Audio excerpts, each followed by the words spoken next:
नमस्कार आप सभी को, मेरा नाम है अरविंद शर्मा और गुडोज ओनली सेंटर में आपका स्वागत है। आज की वीडियो होने वाली है द रियल डिक्टेटर, वो डिक्टेटर जिन्होंने कभी ना कभी दुनिया पर अपनी तानाशाही दिखाई, वो और जो रियल डेमोक्रेसी हमारे देश में चल रही है उसके ऊपर ये वीडियो पर चर्चा करेंगे। पहले आपने बहुत सारे ऐसे नाम सुने होंगे जो रियल में डिक्टेटर रहे, उनमें से कुछ नाम है जैसे एडोल्फ हिटलर, जोसेफ स्टालिन, माओ जेडोंग, किम जोंग उन का आपने नाम सुना होगा, सद्दाम हुसैन या बशर अल असद, ऐसे नाम आपने अब तक सुन लिए होंगे जो कि डिक्टेटरशिप में बहुत फेमस नाम रहे या बहुत नोटिस नाम रहे, कुख्यात नाम रहे।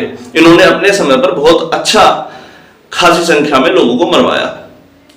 पहले बात करते हैं हिटलर के बारे में। हिटलर 1933 या 1934 से लेकर 1945 तक नाजी पॉलिटिशियन के रूप में, नाजी तानाशाह के रूप में जर्मनी में उभरा। उसने अपने इस कार्यकाल के दौरान होलोकॉस्ट की घटना आपको बड़ी याद होगी, उसमें लाइन में कतारों में लोग लगे हुए हैं जो जिंदा भट्टियों में जला दिए गए। उसमें एक लगभग 6 मिलियन एक छोटी संख्या नहीं होती है, एक बहुत बड़ी संख्या है। 6 मिलियन का मतलब 60 लाख लोगों को मरवा दिया गया था। हिटलर की एक एक्सपेंशनिस्ट पॉलिसी थी जिसके दौरान वो क्या करता था कि अपने देश को आसपास के देशों के साथ कंबाइंड करके उसे फैलाने की कोशिश करता था, आसपास के देशों को कब्जा करने की कोशिश करता था। तो 1939 और 1940 के बीच में इसने पोलैंड, नॉर्वे, नीदरलैंड और बेल्जियम और इसके अलावा लास्ट में जो फ्रांस जैसे बड़े देश को भी उसने हरा दिया था उस युद्ध के दौरान। तुम्हें क्या लगता है सेकेंड वर्ल्ड वॉर के दौरान कितने लोग मरे होंगे? लगभग बैटल केवल लड़ते हुए 1,50,00,000 लोग मर गए थे। और सिविलियंस की तो बात ही छोड़ दीजिए, जो नागरिक थे, नागरिक 4,50,00,000 नागरिक मरे थे इस दौरान। वहां पर रेसिज्म की पॉलिसी चल रही थी। रेसिज्म क्या होता है? जातिवाद जिसे हम कहते हैं। वहां पर जातिवाद बटा हुआ था पूरे देश भर में, जैसा हमारे देश में भी है लेकिन उतना ज्यादा नहीं है। रेसिज्म वहां पर आर्यन हुआ करते थे, आर्यन जिसे बोलते थे सबसे ऊपर वाला जातिवाद। फिर ज्यूज हुआ करते थे, ज्यूज को सबसे पुअर वर्ग में काउंट किया जाता था या सबसे निचला वाला जातिवाद के रूप में देखा जाता था, सबसे निचले जातिवाद या रेसिज्म के रूप में देखा जाता था। इसके अलावा रशियन और अफ्रीकन को अमानव या सब ह्यूमंस में काउंट किया जाता था। यहां पर आर्यंस के साथ में, जो सबसे ऊपर वाले डिवीजन के साथ में, बाकी सब वर्गों की शादी करने की और सेक्सुअल रिलेशन बनाने की जो कंडीशंस थी वो बिल्कुल बैन हो रखी थी। अगर ऐसा कोई करता है तो उसको सीधा जान से मरवा दिया जाता था। अपोजिशन में कोई था नहीं, इसीलिए जो भी अपोजिशन में था या तो वो मार दिया गया या फिर वो अपने पक्ष में आ गया। जो मीडिया की बात करी जाए तो मीडिया नाजी की थॉट प्रोसीजर के बाहर नहीं जाता था, मीडिया को नाजी थॉट प्रोसीजर के अंतर्गत ही चलना पड़ता था। हमारे देश में ऐसा नहीं है, कोई भी आकर के मुंह उठा करके सीधे प्रधानमंत्री के बारे में कुछ भी बोल देता है और वो वायरल भी हो जाता है और बाद में बोलता है कि हमारे देश में डिक्टेटरशिप चल रही है। अब बात करते हैं जोसेफ स्टालिन की। अगर आप क्योंकि एडोल्फ हिटलर की तारीफ सुनते सुनते थक गए होंगे तो इसी वजह से हम जोसेफ स्टालिन पर आ गए हैं। ये आज के रशिया और उस समय के सोवियत यूनियन के जो साम्राज्य में स्थापित हुए 1920 से लेकर 1953 तक। 1930 तक इन्होंने खास कुछ नहीं किया था, मतलब सिर्फ सत्ता को चलाया। 1930 में इनकी सत्ता में विद्रोह होना शुरू हुआ और उस विद्रोह को दबाने के लिए इन्होंने लगभग 10,000 लोगों को मरवा दिया। उस समय पर ऐसा बताया जाता है कि लाखों लोगों को इन्होंने सीधा इम्प्रिजनमेंट यानी कि जेल में भिजवा दिया। उसमें अपोजिशन लीडर के साथ साथ जो इनकी आर्मी के सेना नायक भी थे उनको भी इन्होंने जेल में डलवाया। उस समय पर एक गुलाग सिस्टम चला करता था या गुलैग सिस्टम जिसे हम बोलते हैं। इसके अंतर्गत अपोजिशन लीडर्स या विद्रोही करने वाले लोगों को जेल में टॉर्चर किया जाता था, उन्हें ठंडे पानी से, बर्फ से, इन सभी चीजों से, और खाना नहीं दिया करते थे, कुछ इस प्रकार से टॉर्चर किया करते थे। अगर इसके बाद में अगर और बात करें तो कलेक्टिवाइजेशन जैसी पॉलिसीज वहां पर लाई गई। कलेक्टिवाइजेशन पॉलिसी क्या होती है कि जो एक किसान है, किसान का अपना एक छोटा सा खेत है, उसमें वो खेती करता है, तो गवर्नमेंट को क्या होती है कि हर किसान के पास जाकर के उससे टैक्स के रूप में जो फसल होती थी उसको लेने में परेशानी आ रही थी। तो उन्होंने क्या करा कि उस किसान से बोला कि सारी के सारी किसान अब कलेक्टिव होकर के काम करेंगे। कलेक्टिव होकर के मतलब एक बड़ा सा फार्म लेंगे जो सरकार के कंट्रोल में होगा, और जो किसान जिसका वो मालिक, जो किसान उस जमीन का मालिक हुआ करता था, अब वो उस फार्म के अंदर काम करेगा। अब इससे क्या होता था कि किसान जो है वो उस फार्म में विल से, अपनी इच्छा शक्ति से पूरी तरीके से काम नहीं करता था। इसके अलावा किसी भी किसान को गेहूं या चावल या मक्का या कुछ भी इकट्ठा करने की कोई भी गुंजाइश नहीं थी। सब कुछ बचा हुआ जो अपने घर के अलावा था वो बाकी सब टैक्स के रूप में सरकार को देना पड़ता था। इसकी वजह से भुखमरी से लाखों लोग, जो अभी यूक्रेन जैसा देश है, जो उस समय सोवियत यूनियन का हिस्सा हुआ करता था, यूक्रेन जैसे देश में मर गए। केवल इतना ही नहीं, वहां पर एक एथनिक माइनॉरिटी भी रहा करती थी। एथनिक माइनॉरिटी जैसे माइनॉरिटी किसी देश में रहने वाले कम संख्या वाले लोगों को बोलते हैं। हमारे देश में जैसे कम संख्या वाले लोग जैन धर्म को आप बोल सकते हैं, बुद्ध धर्म के लोगों को बोल सकते हैं, या फिर बौद्ध धर्म के जो मानने वाले लोग हैं उनको आप कह सकते हैं, सिख धर्म के मानने वाले लोगों को आप कह सकते हैं, या किसी और माइनॉरिटी में, क्योंकि मुस्लिम धर्म जो है 20% या 18% के आसपास आने वाला है।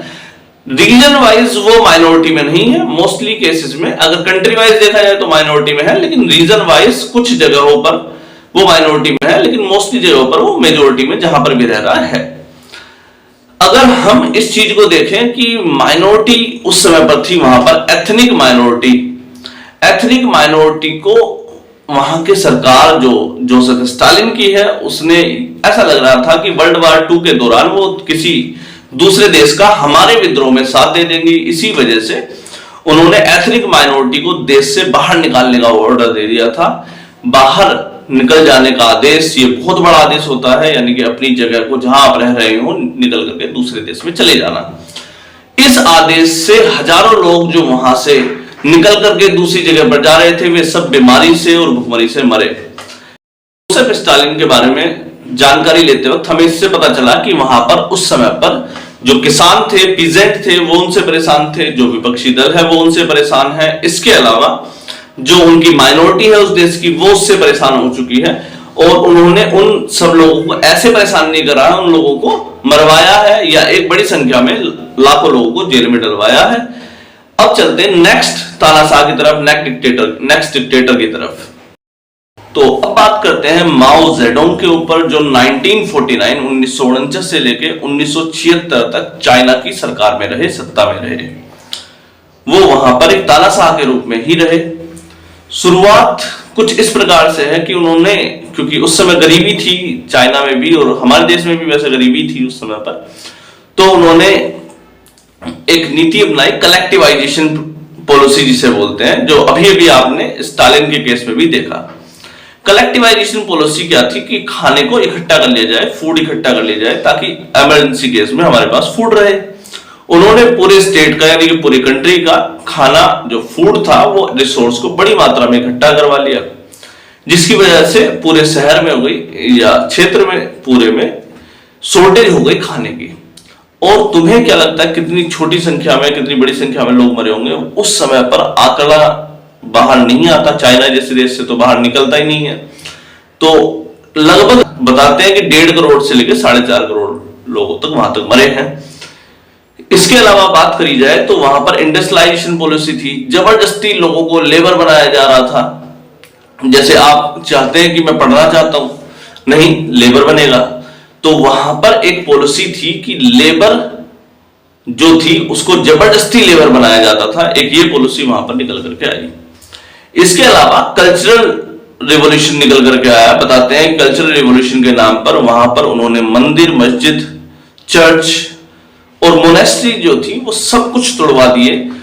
पुराने तौर तरीके, पुराने रीति रिवाज, संस्कृति, सब कुछ पुराने नियमों को छोड़ने के लिए बोल दिया। जिन्हें रेड गार्ड बोलते हैं आजकल, लाल गार्ड्स, ऐसी संख्या में माओवाद के समर्थक रोड पर निकले। अब जो भी अपनी पुरानी संस्कृति को अपनाता उसको बड़ी एब्यूसिव लैंग्वेज का इस्तेमाल करने को मिलता। एब्यूसिव मतलब उसको गाली गलौज देते, उसके साथ बुरा व्यवहार करते, और जिसकी वजह से लोग वहां पर बड़े डिस्टर्ब रहने लगे, बड़े परेशान रहने लगे।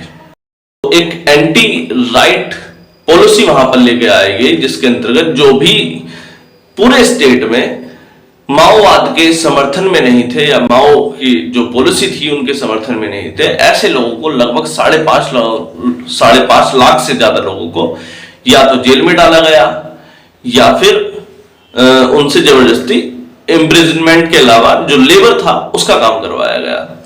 हमारे देश में केजरीवाल, जो मिस्टर अरविंद केजरीवाल, मेरा ही नाम है वैसे तो मिस्टर अरविंद केजरीवाल जो है, वो, मेरा नाम अरविंद शर्मा है, उनका अरविंद केजरीवाल है, उनकी गिरफ्तारी एक बहुत बड़ा विषय बना और एक देश में 5.5 लाख लोगों को सीधा जेल में ठूसा जा रहा है। तो ये कितना बड़ा विषय हो सकता होगा ये आप सोच सकते हैं। तो डिक्टेटरशिप और डेमोक्रेसी में एक अंतर आपको दिखाई दे रहा है। हमारे देश में केवल एक आदमी के गिरफ्तार होने मात्र से, चाहे वो सीएम ही सही, इतनी बड़ी संख्या में लोगों का असहमति है और डिक्टेटरशिप और डेमोक्रेसी में एक अंतर दिखाई दे रहा होगा कि एक आदमी के गिरफ्तार होने पर भी बड़ी संख्या में लोग उसके सपोर्ट में आ सकते हैं, लेकिन वहां पर सपोर्ट में आ नहीं देते क्योंकि जो सपोर्ट में आएगा वो भी सीधा जेल में जाएगा। ठीक, तो उस कंडीशन में आप देख पा रहे होंगे कि वहां पर लोग अपने धर्म को फॉलो नहीं कर पा रहे, अपने रिलीजन या अपनी पूजा पद्धति को भी फॉलो नहीं कर पा रहे हैं। इसके अलावा वन चाइल्ड पॉलिसी तो आज तक बड़ी फेमस है। वन चाइल्ड पॉलिसी मतलब एक बच्चे की ही जन्म दे सकते हैं और एक बच्चे की जन्म स्तर उस समय पर पॉलिसी लाना, मतलब कितने साल हो गए, 1976 में तो उनकी डेथ भी हो गई, उससे काफी साल पहले की थी। तो वन चाइल्ड पॉलिसी से लोगों को मानसिक रूप से तनाव रहता था कि जिन लोगों के घर में पहली लड़की हो जाए तो आमतौर पर वे स्ट्रेस में उस समय रहते होंगे। अभी तो हालांकि शायद वहां की पॉलिसी बदल गई है, लेकिन फिर भी एक पॉलिसी एक जबरदस्ती थोपने वाली बात है। हमारे देश में ऐसी अगर कोई पॉलिसी लागू हो जाए तो तुम्हें क्या लगता है कितने लोग उसके पक्ष में रहेंगे? मेरे हिसाब से बहुत बड़ी संख्या ऐसी हमारे देश में उपलब्ध हो सकती है जो वन चाइल्ड पॉलिसी के तुरंत खिलाफ हो जाएगी। 1979 से 2003 तक, जब तक कि उन्हें फांसी नहीं दी गई, इराक के जो तानाशाह थे सद्दाम हुसैन, उन्होंने कुर्दिश लोगों का जीना हराम करके रखा। कुर्दिश यानी कि कुवैत जैसे पूरे देश पर साम्राज्य स्थापित करने की कोशिश करी। 1988 में बताया जाता है कि केमिकल्स के थ्रू वहां के हजारों लोगों को मरवाया गया। उससे भी अगर मन नहीं भरा तो 1991 यानी कि 1991 के समय में उन्होंने कुर्दिश लोगों के ऊपर टैंकर ही चलवा दिए थे। टैंकर का मतलब मिलिट्री को भेज करके, अपनी जो सेना थी उनको भेज करके टैंकर अंदर घुसा दिए और टैंकर के थ्रू 10,000 से ज्यादा लोगों को मरवाया गया। ये आज जो हम सिर्फ डिस्कशन कर रहे हैं वो हम डिक्टेटर के थ्रू किए जाने वाले कार्यों का वर्णन कर रहे हैं, ताकि आपको ये एहसास हो जाए कि डिक्टेटर किस प्रकार का कार्य कर रहा है। ठीक, बात करी जाए तो सद्दाम हुसैन के जो विपक्षी दल थे, अपोजिशन में थे, उनको तो मरवाया ही जाता था जो उनके पक्ष में होते थे, यानी कि अपने पक्ष की बात जो करते थे, और वो थोड़ा सा भी डिसलॉयल हो जाए तो उसको भी मरवा दिया जाता था। तो आज की डिटेलिंग सिर्फ इस बात पे चल रही है कि जो एक डिक्टेटर का माइंडसेट चल रहा है वो किस प्रकार से काम कर रहा है। हम उसमें बहुत गहराई से नहीं जा रहे हैं क्योंकि ये विचार आजकल पूरे देश भर में चल रहा है। इसी वजह से मुझे लगा कि मैं एक ऐसी वीडियो बनाऊं जो डिक्टेटर के कार्यों को लेकर के बताए कि पब्लिक को कि डिक्टेटर किस प्रकार से काम कर रहा है। तो रियल डिक्टेटर के अब हम आखिरी पड़ाव पर चलते हैं, वो है आपका किम जोंग उन, जो कि 2011 से अपने पिता किम जोंग इल की मृत्यु के बाद नॉर्थ कोरिया के शासन में आया।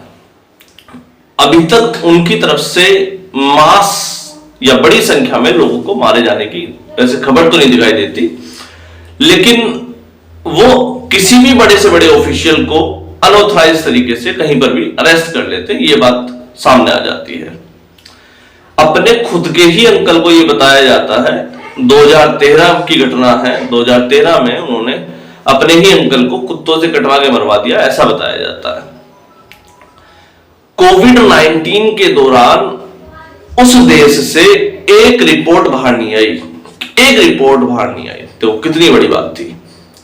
यानी कि एक आदमी को कोविड हुआ भी है या नहीं हुआ है ये भी सामने ठीक से पता नहीं चला, क्योंकि देश के अंदर जो लोग बाहर से जा भी गए या चले भी गए गलती से, तो उन्हें क्वारंटाइन थोड़ी किया गया, क्वारंटाइन करके अलग करके रखा गया, नहीं, सीधा गोली मारी ऊपर पहुंचा दिया गया।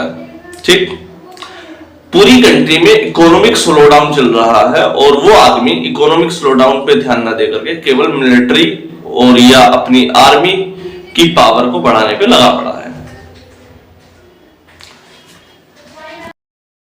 बताया ये जाता है कि वहां पर बड़ी संख्या में फोर्स लेबर काम करती है जो स्टारवेशन की कमी में यानी कि भूखमरी की परिस्थितियों में और जो फोर्स लेबर ब्रूटल कंडीशंस में काम करते हैं।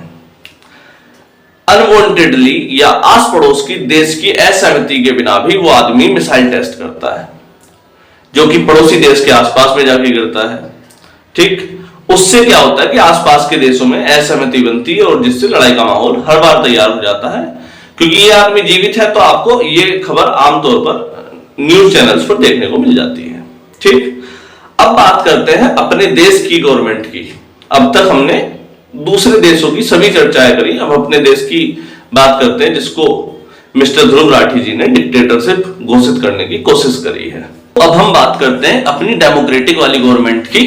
तो स्टार्ट करते हैं। आपने हिटलर वाली तो घटना आपको याद होगी जिसमें हजारों की संख्या में महिलाएं, बच्चे, जो ज्यूस थे, जो यहूदी थे, किसी और धर्म के थे, उनको मारते हुए आपने जरूर इंटरनेट पर कोई ना कोई फोटो या वीडियो देखी होगी। हमारे देश के प्रधानमंत्री ने बेशक नारा दिया हो, बेशक वो काम ना कर, लेकिन बेटी पढ़ाओ और बेटी बचाओ जो नारा है, बेटी बचाओ और बेटी पढ़ाओ, वो नारा आपके देश के डेमोक्रेटिक प्रधानमंत्री ने ही दिया है, किसी डिक्टेटर ने नहीं दिया है।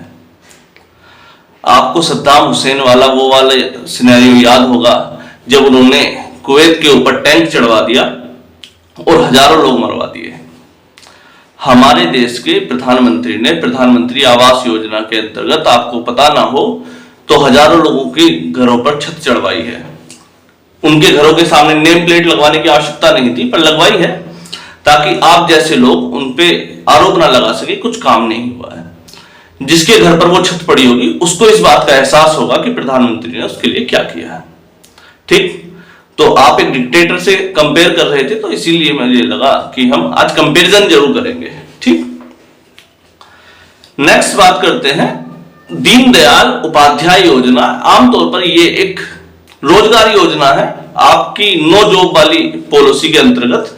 हालांकि ये इतनी कारगर नहीं हुई जितनी होनी चाहिए थी, क्योंकि एम्प्लॉयमेंट तो है नहीं हमारे देश में, आपका कहना है ये।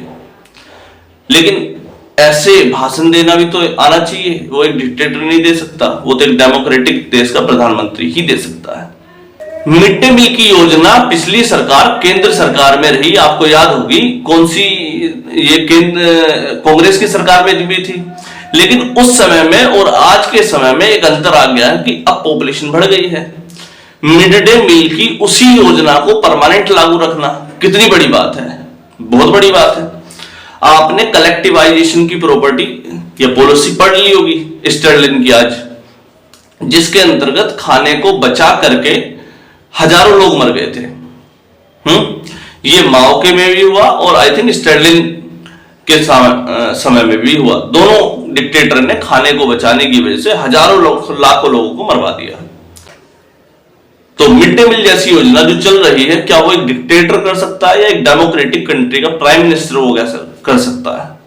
तो पता होगा कि 2014 या 2010 या 12 या उससे पहले वाले समय में कभी भी गाड़ी नहीं आती थी स्वच्छता वाली। मुझे भी बहुत अच्छे से याद है, मैं खुद अपने घर का कूड़ा उठाता था, पिन्नी में लेके जाता था और आस पड़ोस में जहां खाली प्लॉट रहता था वहां फेंक के आया करता था।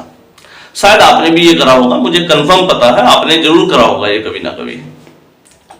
अगर वो गाड़ी आपके घर के पास में आ रही है और आप उसमें कूड़ा डाल रहे हो और वो सही जगह पर जा रही है, ये थॉट प्रोसीजर क्या एक डिक्टेटर माइंडसेट वाला व्यक्ति कर सकता है? ये सवाल है।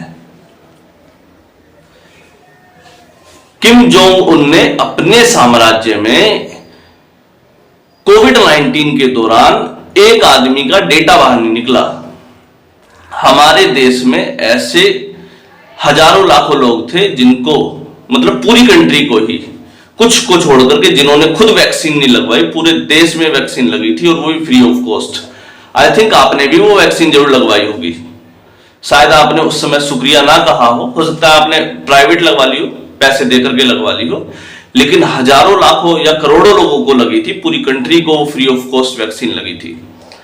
तो फ्री ऑफ कॉस्ट वैक्सीन लगाने वाले को आप डिक्टेटर बताने की कोशिश कर रहे हैं, बस मैं इतना कह रहा था। आरोग्य सेतु जैसे अच्छे ऐप, हालांकि वो अब काम का नहीं है, जब था अब भी है थोड़ा बहुत, लेकिन अब उतना नहीं है। लेकिन उस ऐप को इमरजेंसी के दौरान कितना कारगर हमने कर पाए, वो कितनी बड़ी बात थी। हमारे देश में जो लोग काम नहीं कर पा रहे उनको सरकार लोन देती है ताकि वो एम्प्लॉयड हो पाए। लोन देना या लोन की उपलब्धता करा पाना, क्या ये एक डिक्टेटर माइंडसेट का उदाहरण हो सकता है क्या? आप अगर आज जर्मनी में फंस जाएं, आप जर्मनी में रहते हैं मिस्टर ध्रुव राठी जी, आपको अगर परेशानी आएगी तो शायद आप घूम करके फिर वापस भारत आएंगे।